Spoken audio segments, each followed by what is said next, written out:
हाँ जी उसको दो ऑप्शन दे दो, या तो फिजिक्स या तो बायो। ओके फिजिक्स में पास हो जाए तो बायो में पास हो जाए। चलो बेटा बात करते हैं, करते रन करते हैं।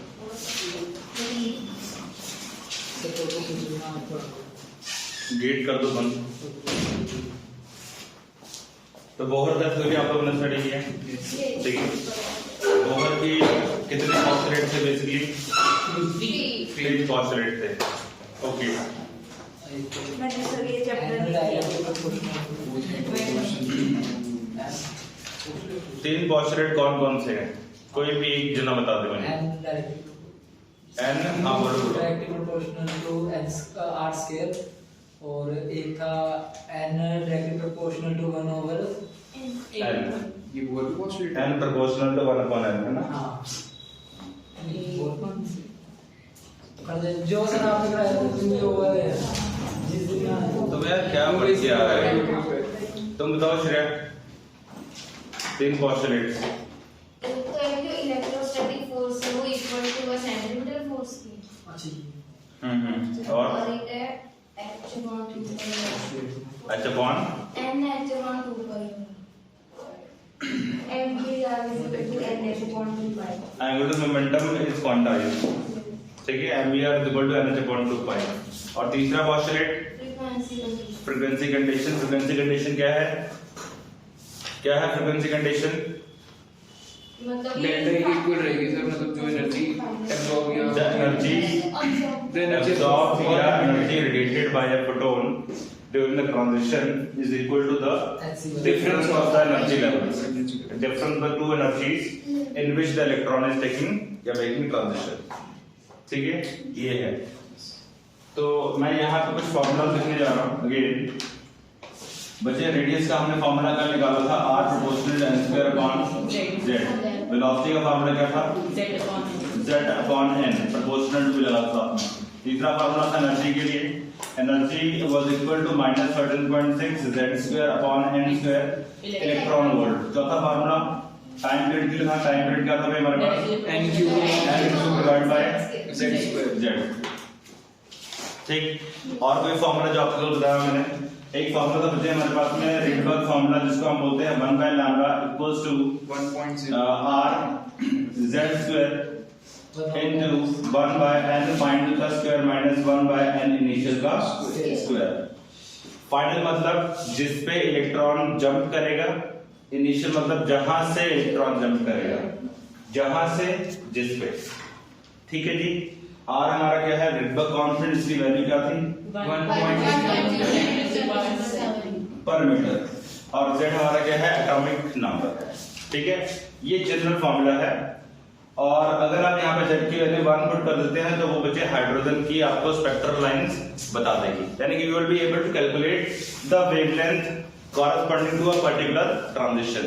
कोई ट्रांजिशन होगी तो उसमें कितनी वेवलेंथ का फोटोन एमिट होगा या अब्सॉर्ब होगा, वो आप इस फॉर्मूला से डायरेक्टली निकाल पाओगे। आपको वो ei माइनस ई फाइनल करने की जरूरत नहीं पड़ेगी, डायरेक्टली यहां से लॉन्गेस्ट शॉर्टेस्ट वेवलेंथ आप लोग निकाल सकते हो in any spectral series.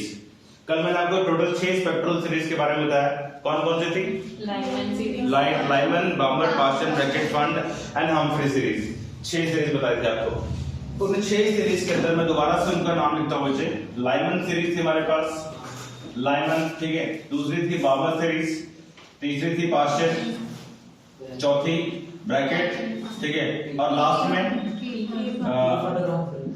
Fund series and then Humphrey series. ठीक है जी, ये हमारे पास में सीरीज थी। इनके लाइमन सीरीज के लिए बच्चे हमारे पास क्या वैल्यूज बोलो जल्दी से? n फाइनल हमारा क्या होगा? 1 n initial 2 3 4 up to infinity. ये होगा। और लाइमन जो स्पेक्ट्रम है ये हमारा किस रीजन में लाई करता है? यूवी रीजन में लाई करता है। किस में लाई करता है? यूवी रीजन में लाई करता है। यूवी रीजन समझते हो? यानी कि फ्रीक्वेंसीज जो है वो अल्ट्रावायलेट रीजन वाली फ्रीक्वेंसीज लाई करेगी या होंगी। और ये आपको इलेक्ट्रोमैग्नेटिक वेव्स में बताया था मैंने, डिफरेंट 7 तरह के वेव्स पढ़ाई गई थी, उन सबका वेवलेंथ और उन सबका फ्रीक्वेंसी रेंज आपको वहां बताया गया था। तो ये जब ट्रांजिशन होगी, इन ट्रांजिशन के कॉरस्पॉन्डिंग जो वेव्स बनेंगी उनकी फ्रीक्वेंसी अल्ट्रावायलेट रीजन में फॉल करेगी, जो कि नेकेड आई से दिखेगी नहीं, बिल्कुल नहीं दिखने वाली आपको। अगली जो है बाम्बर ने डिस्कवर करी, और बामर की जो सीरीज है बच्चे उसके लिए फाइनल हमारा 2 होगा, और इनिशियली इलेक्ट्रॉन 3, 4, 5 इंफिनिटी जंप करेगा। और ये कहां पे देखा गया था? विजिबल रीजन में देखा गया था। तो दिखने वाला सबसे पहले यही था, क्योंकि ये विजिबल रीजन में दिखाई दिया, यानी कि इसमें जो वेवलेंथ आई वो लाल, पीली, हरी, काली, सॉरी काली बोल रहा हूं मैं, ठीक है, जो डिफरेंट कलर्स है विद वो आपको यहाँ पे दिखाई दिया बामर सीरीज के अंदर। तो विजिबल रीजन में सबसे पहले इसको बामर ने देखा। क्वेश्चन पूछने का मेरा मन नहीं कर रहा है, ठीक है, मैं तुमको पढ़ाता हूं, और अगर तुम्हारे पास कोई क्वेश्चन हो तो आप पूछ सकते हो, ठीक है। मैं सोचता हूँ क्या यार, हम फालतू ना रिकॉर्डिंग चल रही है, क्वेश्चन पूछूंगा आप जवाब न दे पाओ तो मजा नहीं आएगा, ठीक है। हाँ, तो पास्ट सीरीज देख लो, कोई आया होगा, नींद खुल गई किसी की, देखो। तो पास्ट सीरीज में क्या होगा बच्चे? फाइनल हमारा बनेगा 3 और initially 4, 5 and so on infinity तक। ऐसे ही ब्रैकेट के लिए एंड फाइनल हमारा क्या होगा? इट इज 4, इसके लिए एंड फाइनल हमारा 5 और एंड फाइनल इसके लिए लास्ट में 6। इनिशियली अपना जाएगा 5, 6 ऑनवर्ड्स, यहाँ पे इनिशियली हमारा 6, 7 ऑनवर्ड्स अप टू इंफिनिटी, सब में लगा लेना। ये मैंने कल लिखवा दिया था आपको, लेकिन फिर भी एक बार रिमाइंडर के लिए बता रहा हूँ, ठीक है। इस तरह से ये होगा बच्चे। इन ट्रांजिशंस में कौन सा फोटोन निकलेगा उसको कैलकुलेट करने के लिए या उसकी वेवलेंथ निकालने के लिए आपके पास वो रहा फॉर्मूला, रेडबर्ग फॉर्मूला। और ये सबके स्पेक्ट्रम में बच्चे, सबकी स्पेक्ट्रल लाइंस है।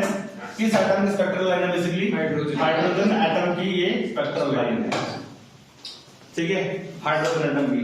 तो देखो अपने सिलेबस में खाली हाइड्रोजन का स्पेक्ट्रा है, बाकी और किसी एटम का स्पेक्ट्रल सीरीज हमारे सिलेबस में नहीं है। बट ऐसा नहीं कि कोई और एटम स्पेक्ट्रल सीरीज डेवलप नहीं करता, सारे करते हैं। Every atom has its own characteristic spectrum. मैंने आपको उस दिन बताया था जब ये स्पेक्ट्रम पढ़ाया था, तो उस समय ये बोला था मैंने कि हर एक एटम का एक बिहेवियर होता है, हर एक एटॉमिक गैस का एक बिहेवियर होता है, और वो बिहेवियर उसका पेट होता है, फिक्स होता है। ऐसा नहीं कि एक एटम है, मान लो हाइड्रोजन एटम की बात करें या हाइड्रोजन गैस की बात करें, तो मंडे को कोई और बिहेवियर शो कर रहा है, ट्यूसडे कुछ और शो करे और वेडनेसडे कुछ और शो करे, ऐसा नहीं है। इनका बिहेवियर पेट होता है। तो हाइड्रोजन का जो एटॉमिक स्पेक्ट्रम है वो ये रहेगा आपके पास। क्लियर है बात? यानी कि स्पेसिफिक वेवलेंथ आपको मिलने वाली है हर स्पेक्ट्रल सीरीज के अंदर। यहाँ कोई एक वेवलेंथ नहीं बचे, यहाँ पे बहुत सारे वेवलेंथ आएंगी। 2 से 1 की आएगी, 3 से 1 की आएगी, 4 से 1 की आएगी एंड सो ऑन। अब आज का जो टॉपिक है, ये तो कल करवाया था मैंने, आज का जो टॉपिक है वो ये है कि we will be calculating the different we will be calculating the minimum and the maximum wavelength in different spectral series। जो स्पेक्ट्रल सीरीज मैंने लिखी है 6 यहाँ पे, इन सभी के अंदर हम लोग मिनिमम और मैक्सिमम वेवलेंथ को कैलकुलेट करेंगे। मैं 2-3 करके दिखाऊंगा, बाकी आप अपने आप कर लेना।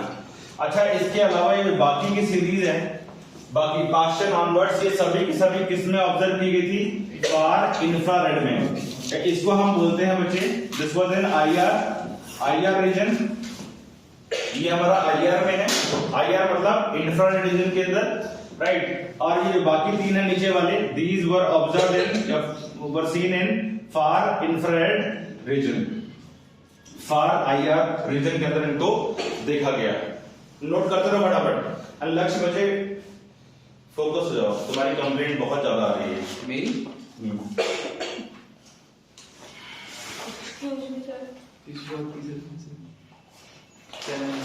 क्या हो गया? मेरी कंप्लेंट कैसे? तुम्हारी कंप्लेंट, तुम्हारी क्लास की कंप्लेंट बहुत आती है। कुछ बच्चे हैं जिनकी सभी तारीफ करते हैं, बाकी सबकी कंप्लेंट ही कंप्लेंट है। सर, हाँ जी ये चेयर चेंज करोगे टूटी? बेटा, तो मैंने तो आपको कहा ही नहीं वहां बैठो आप। नहीं, मतलब मैं आपसे पूछ रही हूँ, चेंज करोगे?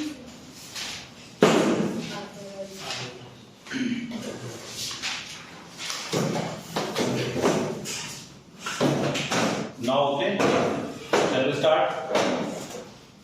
ये है बच्चे, तो ये डिफरेंट जो स्पेक्ट्रल सीरीज है हाइड्रोजन एटम के लिए, इसमें हमें हर एक स्पेक्ट्रल सीरीज का मैक्सिमम और मिनिमम वेवलेंथ निकालना आना चाहिए। क्वेश्चन भी आता है कई बार कि calculate the maximum and minimum wavelength in बामर series, in Lyman series and so on. ठीक है, तो maximum and minimum lambda in different in different spectral series, ठीक है, स्पेक्ट्रल सीरीज। तो सबसे पहले हम बात करने वाले हैं बच्चे फॉर लाइमन सीरीज। देखो शायद आपको मैंने बताया था कि जो हमारे पास में फॉर्मूला होता है, बेसिक फॉर्मूला, वो क्या होता है बच्चे, hc/λ equal to initial minus final energy, ये होता है।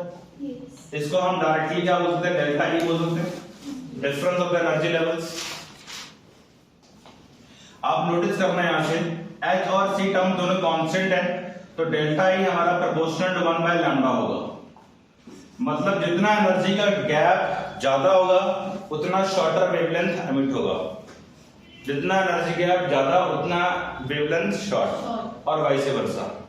तो आप ये देखो लाइमन सीरीज के लिए आपको ये तो मालूम है कि ट्रांजिशन कहां पे होगी, फाइनली आपका जो इलेक्ट्रॉन है वो कहां आना चाहिए, फर्स्ट पे आना चाहिए, ग्राउंड स्टेट पे आना चाहिए, और ये कहां से आ सकता है, तो ये अपना n इनिशियल 2 से लेकर के इंफिनिटी तक वैलिड है। यानी कि ये मेरा ग्राउंड स्टेट है, GS इसको बोल रहे हैं n = 1, राइट। इसके ऊपर यहां कहीं पे n = 2 होगा, और इस यहां कहीं पे बच्चे n की वैल्यू इंफिनिटी है, बीच में 3 4 5 एंड सो ऑन होंगे। अब जब ये ट्रांजिशन होगी 2 से 3 वाली, और जब ये ट्रांजिशन होगी इंफिनिटी से 1 वाली, क्लियर कट है कि बेटा 2 और 1 के बीच का जो एनर्जी गैप है वो लीस्ट है, और इन दोनों के बीच का एनर्जी गैप मैक्सिमम है। तो जहां गैप मैक्सिमम वहां पे वेवलेंथ शॉर्टर एमिट होगी। तो क्लियरली फॉर शॉर्टर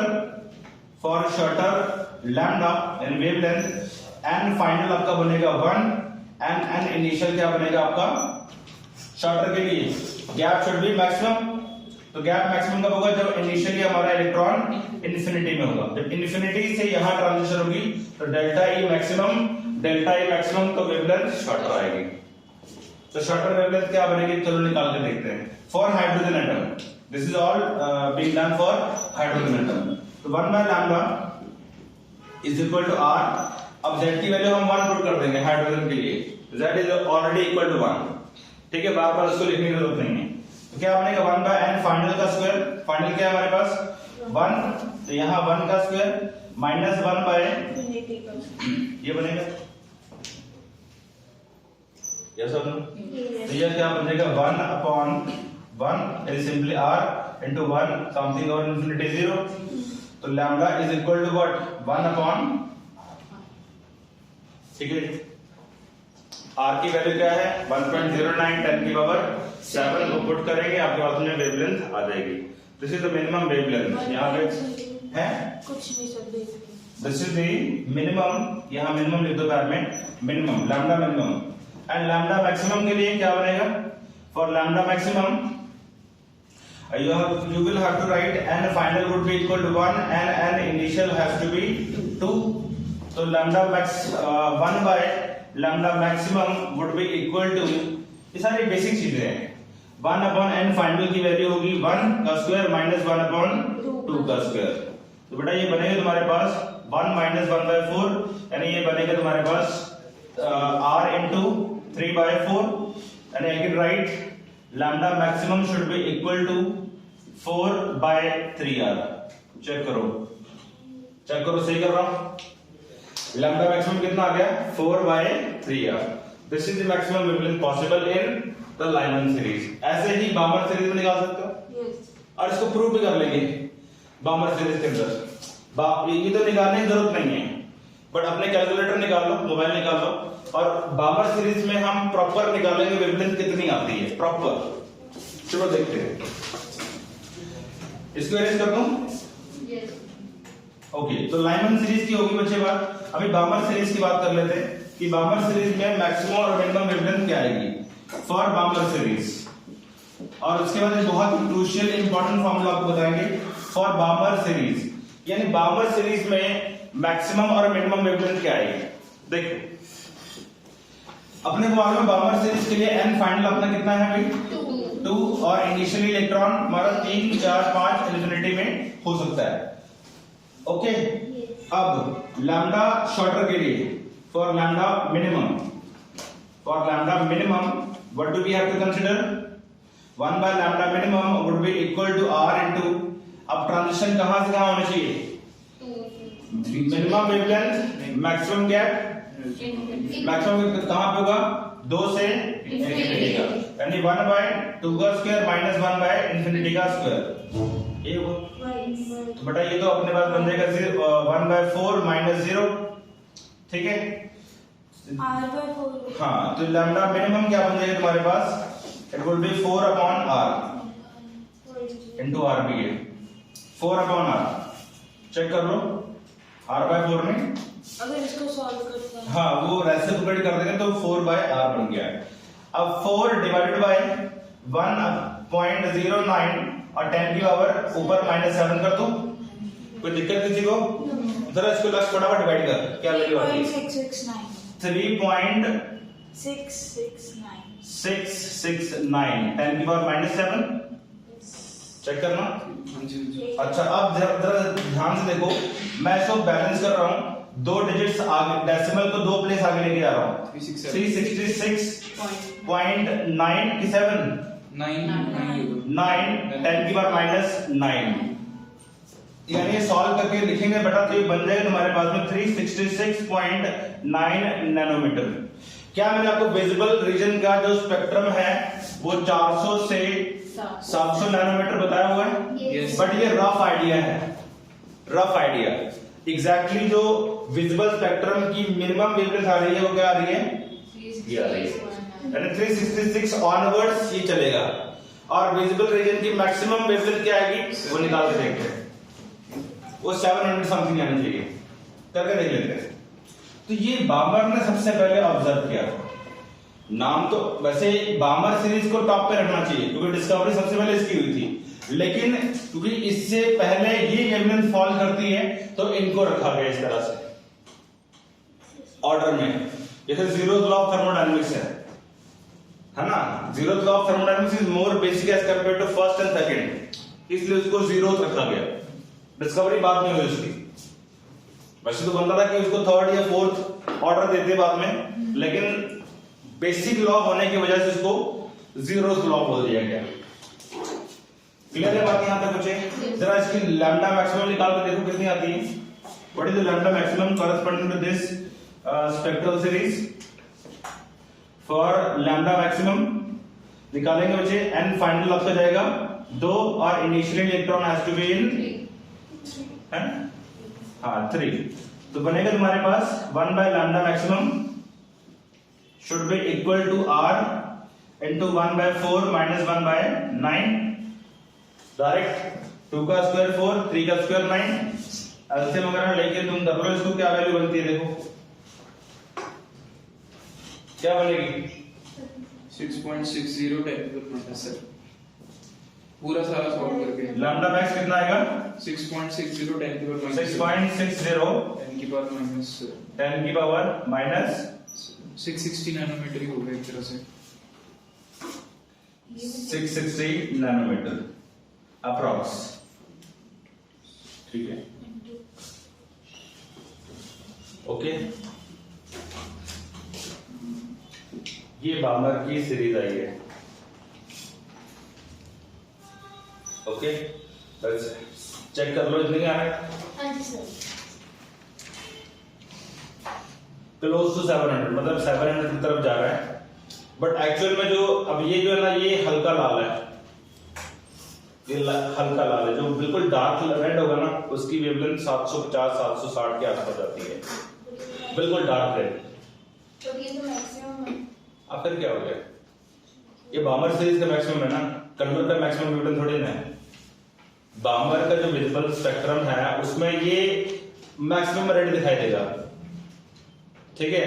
कलर का मैक्सिमम वेवलेंथ नहीं है, कलर का मैक्सिमम वेवलेंथ जो वेक्टर बैंड बनता है उसका जो मैक्सिमम वेवलेंथ कितना आता है आपका 750 760 के आसपास जाता है, आप इसको गूगल कर सकते हो, वो बिल्कुल क्रिम्सन रेड जाता है, ब्लड रेड इसको बोलते हैं, ठीक है। ये तो बामर ने ऑब्जर्व किया, यानी बामर ने जो स्पेक्ट्रम देखा उसमें ये मैक्सिमम वेवलेंथ दिखाई दी, ये भी लाल के आसपास ही है, लाल ही है बेसिकली, हल्का लाल है, ठीक है जी, क्लियर है।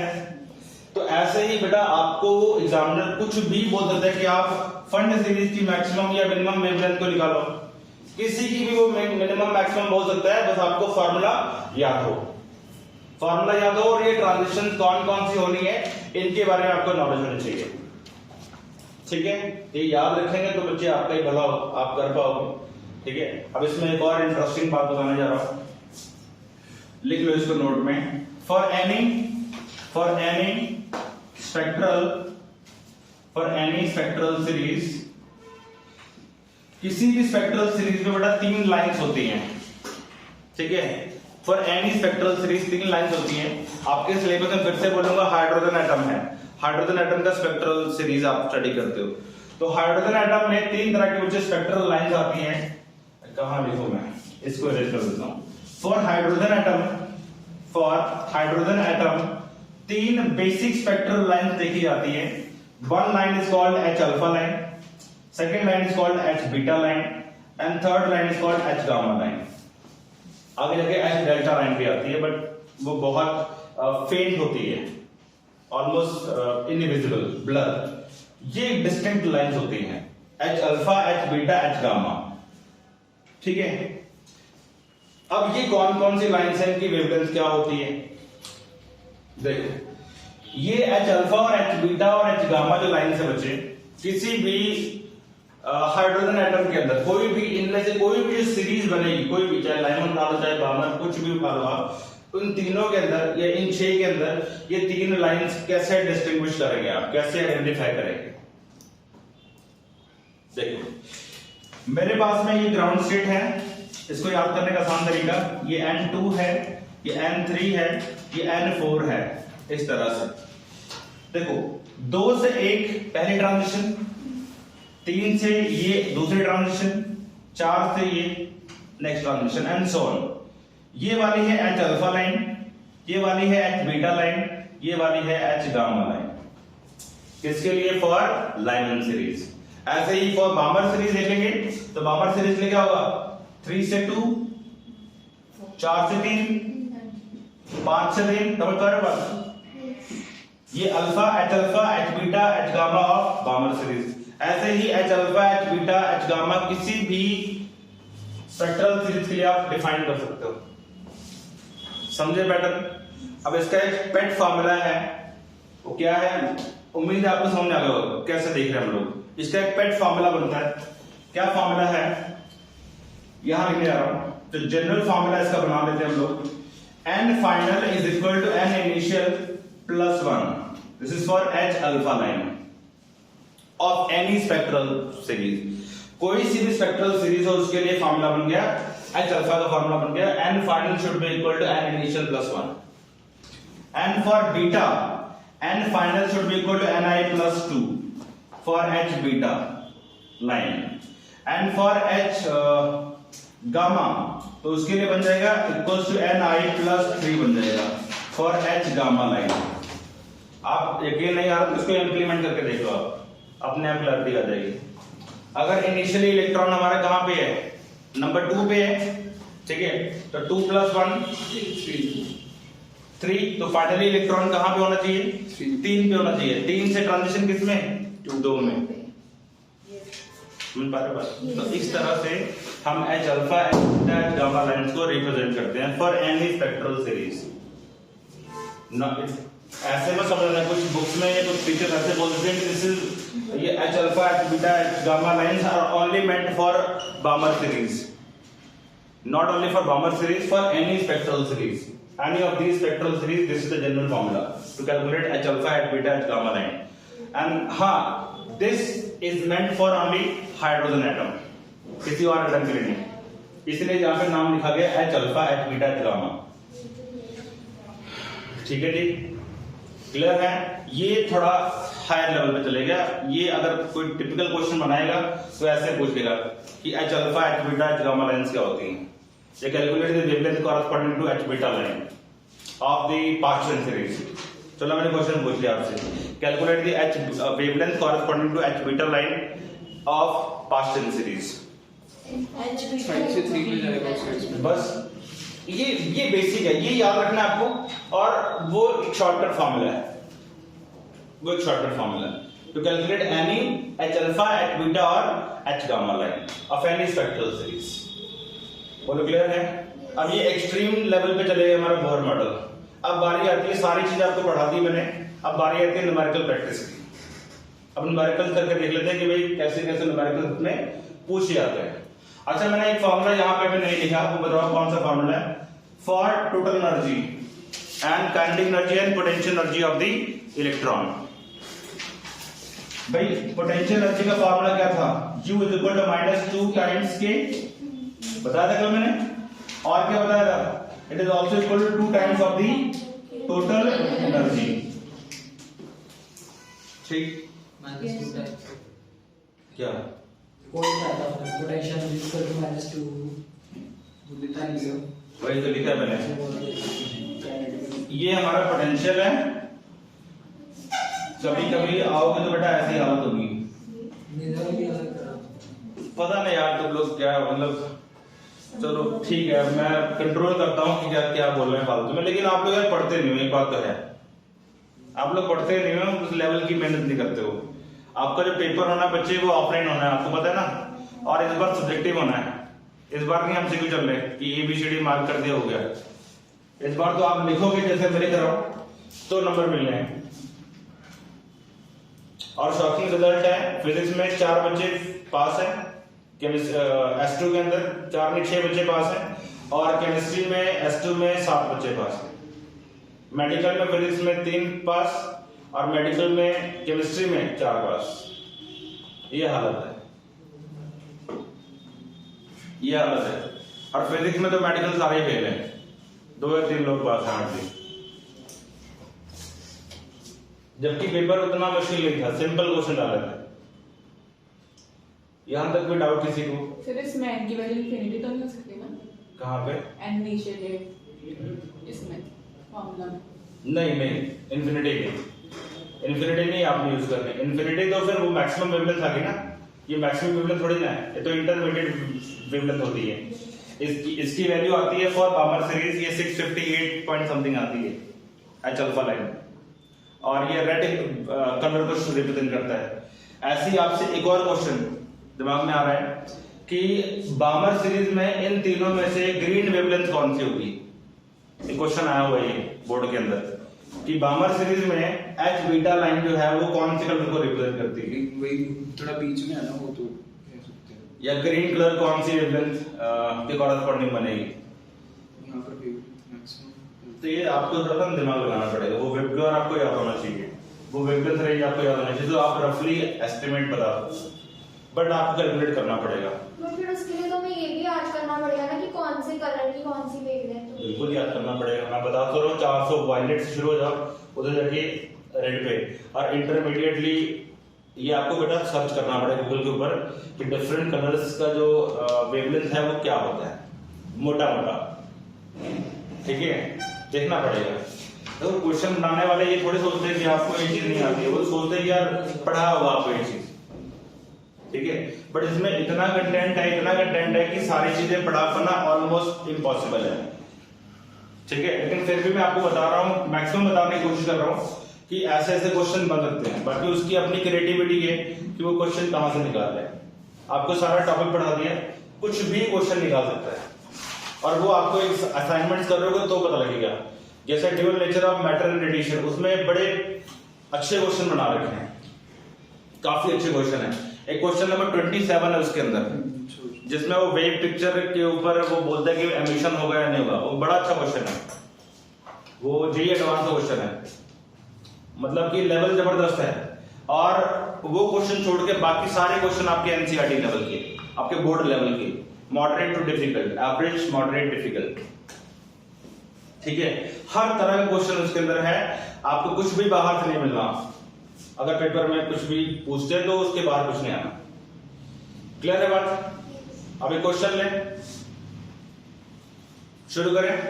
देखो बेटा, फर्स्ट क्वेश्चन, ये क्वेश्चन ये, हाँ ये एटम खत्म है, ये आपने सारा रिकॉर्ड किया है, मैक्सिमम रिकॉर्डेड है। लिखो बेटा,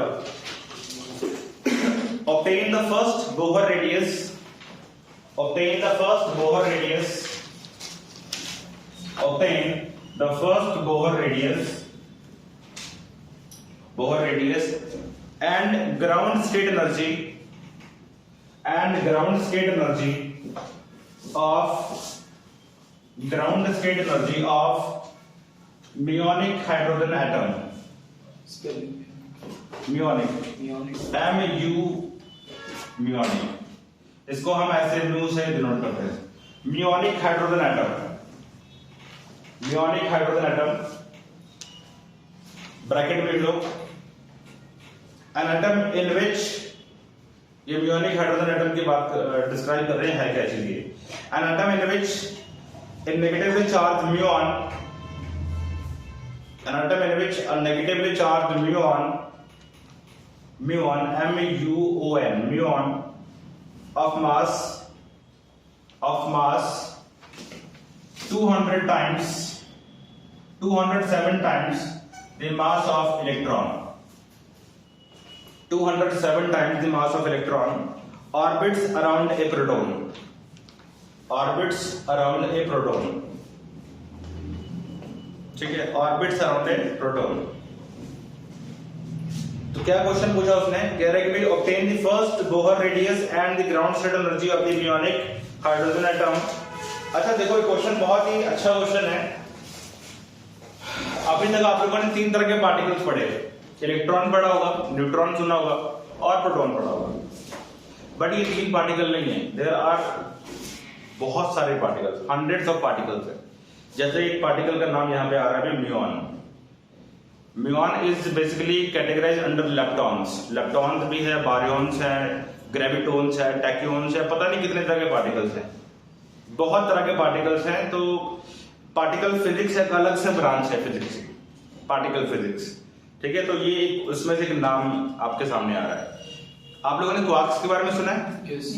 क्वार्क्स की जो कॉम्पोजिशन है वो इन पार्टिकल्स के थ्रू होती है. ये म्यूऑन्स, लेप्टॉन्स, बारियॉन्स, बोसोन्स सुना होगा आपने, फर्मियॉन्स, बहुत सारे पार्टिकल्स हैं अलग अलग किस्म के. Not only electron, neutron and proton, बहुत सारे पार्टिकल्स हैं. बट उन सब में से electron is the most fundamental particle. ठीक है, तो ये पार्टिकल है बेसिकली. तो क्या बोल रहा है वो कि एक प्रोटॉन है और उसके अगल बगल एक म्यूऑन जो है वो नेगेटिवली चार्ज जो म्यूऑन है वो रिवॉल्व कर रहा है. ठीक है, अभी इलेक्ट्रॉन को छोड़ दो, नेगेटिव चार्ज म्यूऑन रिवॉल्व कर रहा है. तो म्यूऑन का मास कितना है? 207 times the mass of electron. तो उसने बोला कि आपको ग्राउंड स्टेट की जो है वो ऑर्बिट बतानी है, उसका रेडियस बताना है बेसिकली, और ग्राउंड स्टेट एनर्जी बतानी है. यही पूछा उसने. अब रेडियस का आप कंपैरिजन कर लीजिए. रेडियस और मास में कोई रिलेशन है? Radius is inversely proportional to mass. निकालो जो डेरिवेशन करवाई थी, निकालो जरा, निकालो वो डेरिवेशन. उसमें m²/z² और जो कांस्टेंट वाली टर्म लिखी थी मैंने, उसमें कहीं पे मास भी आ रहा था, वो इलेक्ट्रॉन के लिए था. तो इलेक्ट्रॉन का मास कांस्टेंट है. अभी यहाँ पे इलेक्ट्रॉन नहीं है, कोई और पार्टिकल हो गया. अगर पार्टिकल डिफरेंट है तो ये रिलेशन वैलिड हो जाएगा, है ना. वहां पे मास डिनोमिनेटर में है ना, तो ये रिलेशन बन गया आपके पास. तो मैं एक काम करता हूं, radius of muonic orbit proportional to 1 mass of muon. And for electron की बात कर लेते हैं. तो इलेक्ट्रॉन के लिए Re proportional to 1 mass of electron. ये बन गया. यहां कुछ कांस्टेंट लगा दो कि, और यहां पे कुछ कांस्टेंट लगा दो कि. दोनों को आप डिवाइड कर दो. R म्यून upon Re is equal to me divided by mass of the Munich atom या मास ऑफ द म्यून. तो me डिवाइड बाय इसका मास कितना है? 207 times the mass of the electron. ये कट गया. तो ये R म्यून is equal to 1/207 into R of the electron. ठीक है. अब Bohr radius of the orbit when the electron is in the ground state. Question देखो ध्यान से. क्वेश्चन में लिखा क्या हुआ है? obtain the first Bohr radius and the ground state energy. First Bohr radius. भाई फर्स्ट बोहर रेडियस जो था वो कितना था? 0.53 10⁻². सॉरी 0.53 था ना. 0.53 एंगस्ट्रॉम। यस यानी कि ये क्या होगा हमारे पास में, this is equal to RE। बेटा इसके जैसा ही अपने पास में बोहर एटम बोहर थ्योरी होती है, वो क्या बोलती है कि यहाँ पे इलेक्ट्रॉन रिवॉल्व कर रहा है। ये बोहर का मॉडल है, ये भी उसके साथ रिजेंबल कर रहा है, बट यहाँ इलेक्ट्रॉन की बजाय क्या है, म्यूऑन है। उससे थोड़ा सा भारी पार्टिकल है, इलेक्ट्रॉन हल्का है, इलेक्ट्रॉन थोड़ा सा भारी है। कितना भारी है, 2000। ठीक है, ये एनसीईआरटी क्वेश्चन है। तो ये जो है आपको बस वैल्यू यहाँ पे पुट कर देनी है 1/207 और ये कितना आ गया बच्चे 0.53 एंगस्ट्रॉम। ठीक है, इसको काट पीट के जो आंसर बनता है वो आपका आंसर है 2.56 10⁻⁷ हाँ आप निकाल सकते हो। तो ये इसका जो आंसर है मेरे पास तो लिखा हुआ है, मैं लिख देता हूँ। तो आंसर इज 2.56 10⁻⁻13 मीटर। ये आंसर है -13 मीटर। हाँ प्लस में थोड़ी है, आ गया ना। अब क्या बोल रहा है कि ground state energy of muonic hydrogen atom, ground state energy निकालनी है। आगे कि नहीं आगे, पैटर्न समझ आ रहा है, ऐसा क्वेश्चन आते हैं बच्चे। तो ग्राउंड स्टेट एनर्जी निकालो, एनर्जी और मास का रिलेशन ढूंढो, क्योंकि अपने गिवन ही मास है और कुछ गिवन ही नहीं है। तो एनर्जी और मास का रिलेशन निकालो। यहाँ पे आपको एनर्जी और Z और N का रिलेशन दिया हुआ है, बस हो गया question solve. Energy is also energy is directly proportional to the mass. वो तो इलेक्ट्रॉन के लिए किया था, इसलिए मैंने बोला कि कांस्टेंट है, लेकिन अभी इलेक्ट्रॉन की बजाय कोई और पार्टिकल हो गया, तब तो डिफरेंशिएट करने के लिए हमें मास से प्रोपोर्शनल लेना पड़ेगा ना। तो एनर्जी, तो इसका रेशियो क्या बन जाएगा, energy of the muon divide by energy of the electron is equal to mass of muon divide by mass of the electron. खत्म क्वेश्चन। मास ऑफ म्यूऑन कितना होगा तुम्हारे पास, 207 times the mass of the electron divide by mass of electron. ये cut गया आपके पास, तो energy of the muon would be equal to 207 times the energy of the electron orbit. Muon orbit का जो एनर्जी बनेगा it would be equal to energy of the 207 times the energy of the electron orbit. Electron orbit बोल दो या simply energy of electron बोल दो, क्योंकि हमको मालूम है कि जो ऑर्बिट की एनर्जी होती है वही इलेक्ट्रॉन की एनर्जी बन जाएगी अगर इलेक्ट्रॉन उस ऑर्बिट में लाई कर रहा है तो। ठीक है जी, कोई दिक्कत वाली बात इसमें, बड़ा ये निकाल लेंगे आप। तो ये बताओ वैल्यू कितनी आ रही है, क्विकली वैल्यू बताओ कितनी आएगी। अभी थोड़ा सॉल्व करना पड़ेगा ना कि energy of the electron in ground state क्या होती है, -13.6 होती है ना हाइड्रोजन की। एज लिख लो बच्चे, as ground state, as in ground state energy is equal to -13.6 electron volt. तो उसको बेटा सॉल्व कर लोगे तो आपके पास में म्यूऑन की जो एनर्जी बनेगी वो 207 into -13.6 eV इलेक्ट्रॉन वोल्ट। तो यार ये सॉल्व करने के बाद में आपके पास आएगा, मैं डायरेक्ट लिखने जा रहा हूँ, it is equal to -2.8 10⁻³ electron volt. ये बन जाएगी। ठीक, चलिए आगे बढ़े, क्वेश्चन आप लेते हैं, लिखो।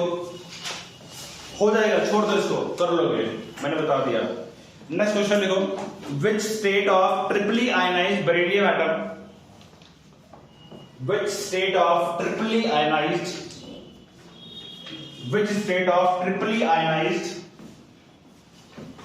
which state of triply ionized beryllium atom has the same orbital radius, has the same orbital radius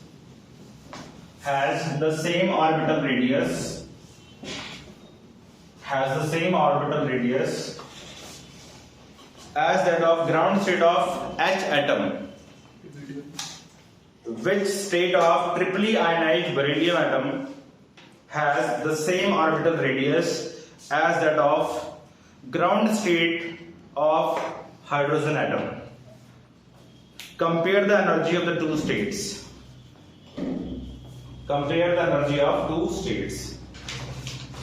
देखो बेटा, क्वेश्चन है वो कह रहा है कि भाई which state of triply ionized beryllium atom, तो बेरिलियम का ट्रिपली आयनाइज है, यानी कि ऐसे, मतलब ये क्या हो गया, सिंगल इलेक्ट्रॉन सिस्टम हो गया, सिंगल इलेक्ट्रॉन सिस्टम या एटम। कुछ भी बोल सकते हो, राइट। और बोहर की थ्योरी अपने को मालूम है हाइड्रोजन या हाइड्रोजन लाइक एटम्स के लिए वैलिड है। भाई बेरिलियम का एटॉमिक नंबर कितना होता है? 4 इसका atomic number, Z equal to 4, तो 3 इलेक्ट्रॉन इसके लूज हो गए, तो इसके पास एक ही बचा, सिंगल इलेक्ट्रॉन सिस्टम, यानी यहां बोहर की थ्योरी वैलिड है। तो which state of this beryllium has the same orbital radius as that of ground state of the hydrogen atom? यानी कि R of the beryllium is equal to R of the hydrogen in ground states as per question, according to question. ठीक है। Which state, तो आपको ये निकालना कि ये कौन सी स्टेट होगी, कौन सी स्टेट होगी, कौन सी स्टेट का जो बेरिलियम एटम है उसका रेडियस हाइड्रोजन के ग्राउंड स्टेट के रेडियस के बराबर होगा। तो फॉर्मूला है अपने पास में R proportional to n square by z है ना, खत्म क्वेश्चन। तो R हाइड्रोजन के लिए कर लेंगे बच्चे हम लोग proportional to n square upon z की वैल्यू 1, ठीक है जी। और बेरिलियम के लिए R बेरिलियम Br या Be proportional to n dash कर दें डिवाइड बाय 4, दोनों का रेशियो निकाल दो। 2 आ रही है, बेरिलियम के लिए 2 आ रहा है n डैश। इसकी तो अच्छा, इस ground for ground state n is equal to 1 है, तो RH is proportional to what, equal to 1 ही करना सीखा, 0.53 इक्वल टू k into 1, ठीक है जी, कोई दिक्कत वाली बात नहीं, वो भी ठीक है जो तू बोल रहा है। और यहां से R beryllium should be equal to some constant k n dash square upon 4, दोनों को डिवाइड कर दो, तो बेटा ये बन जाएगा तुम्हारे पास में, क्या बनेगा बोलो, n dash square is equal to 4 आते हैं। RH divide by RBE would be equal to k divide by k n dash square और 4 ऊपर, कट गया, कट गया। रेडियस भी दोनों का सेम है ना सर? हैं? रेडियस भी दोनों का सेम है, क्वेश्चन में बोला रेडियस ऑफ हाइड्रोजन एटम और रेडियस ऑफ बेरिलियम एटम। अच्छा, क्वेश्चन बोला हुआ ना, तो डिवाइड कर रहे हो, उसकी वैल्यू तो ये आपके पास में क्या आ गया, 1/1 आ गया, यस 4/n डैश का स्क्वायर आ गया, 2 आ जाएगा। सेम है ना, क्वेश्चन बोला हुआ है, शुरू में मैंने लिखा हुआ है सेम। तो बेटा आपके पास में n dash square is equal to 4, therefore n dash is equal to 2 आ गया, ठीक है। तो स्टेट हमने निकाल दिया। अच्छा, एनर्जी निकालो, ये काफी फेमस क्वेश्चन है, ऐसे ही उसका भी क्वेश्चन है लिथियम 2 पॉजिटिव का, वो असाइनमेंट में दूंगा आपको मैं। एनर्जी बताओ, एनर्जी का रेशियो, एनर्जी रेशियो निकालो, बड़ा सोना नहीं है, समझा, ठीक है।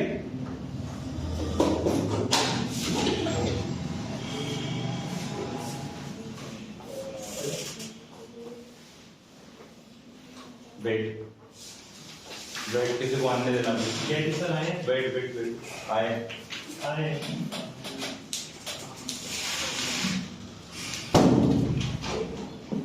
चलो चलो जल्दी।